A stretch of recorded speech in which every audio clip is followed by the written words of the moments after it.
প্রিয় বন্ধুরা আমার, আপনারা দেখতে পাচ্ছেন এই সেই ভাইরাল নুরা পাগলা, যে নুরা পাগলা নিজেকে ইমাম মাহাদি হিসেবে মানে নিজেকে ইমাম মাহাদি হিসেবে দাবি করে এবং কি গত 23শে আগস্ট তিনি মারা যান।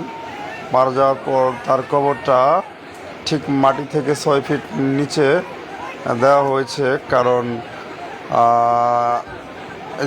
কিসের জন্য দেওয়া হয়েছে সেটা জানি না, কিন্তু পবিত্র কাবাগরের যে কালো নকশাটা, সেই নকশাটা অনুযায়ী তার যারা বন্ড, বিশেষ করে যারা তার ভক্তরা ছিল, তার ভক্তরা এভাবে তারা রেখে গিয়েছিলেন। ঠিক আছে, এর জন্য আমাদের মুসলিম সমাজের মুসল্লিরা এই বিষয়টা মেনে নিতে পারেনি, যার জন্য এই আজকে নুরা পাগলার লাশটা কবর থেকে উত্তোলন করা হচ্ছে এবং কি সেই সাথে নুরা পাগলার এই লাশটা এখানে তারা রাখবেন না।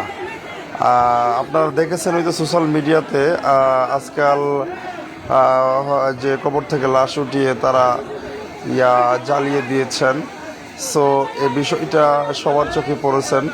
আসলেও কবর থেকে যে লাশটা জ্বালিয়ে দিয়েছেন সেটা আপনারা হয়তো দেখছেন, বাট লাশটা যে উত্তোলন করা সেটা অনেকেই হয়তো দেখেন না, আবার অনেকে দেখছেন। আসলে সেই ভিডিওটাই আপনাদের মধ্যে শেয়ার করলাম। খুব কাছ থেকে তোলা একটা ভিডিওটা বেশি বেশি শেয়ার করে দিবেন, যাতে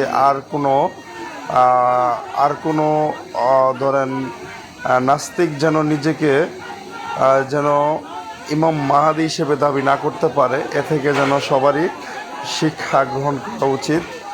কেননা ইমাম মাহাদি আল্লাহর নির্দেশে আসবেন পৃথিবীর জমিনে, কিন্তু এই নোরা পাগলা তিনি নিজেকে ইমাম মাহাদি হিসেবে দাবি করেছিলেন।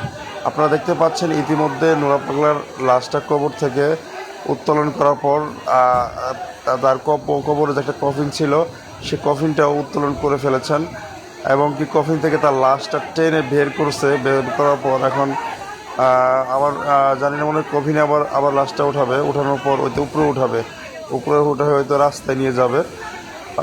আপনারা দেখতে পাচ্ছেন, ভিডিওটা শেয়ার করবেন।